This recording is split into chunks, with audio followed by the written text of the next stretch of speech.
তোমাকে যত্ন করে আগলে রাখতে চেয়েছিলাম, ঝিনুক যেমন করে মুক্তকে রাখে তার বুকের ভেতর, ঠিক তেমন করে চেয়েছিলাম আমার সমস্তটা জুড়ে নদীর মতো তুমি বয়ে চলো। কিন্তু তুমি রইলে না।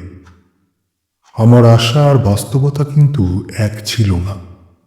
মনে প্রাণে চাইলেও বাস্তবতা তোমার কাছে আমাকে পৌঁছতে দেয়নি। তাই তুমি আমি মিলে আমরা কোনোদিনও হতে পারিনি। তবুও চেষ্টা করেছি তোমাকে ধরে রাখতে, জীবনের সাথে বাঁধতে, কিন্তু ব্যর্থ হয়েছি বহুবার। বুঝতে পারলাম তুমি আমার জন্য নও। তুমি অধরা কেউ। মন ভাঙা মানুষের জন্য একমাত্র শান্তির পথ হলো দূরত্ব। তাই তোমার থেকে দূরত্ব আমি বাড়িয়ে নিলাম।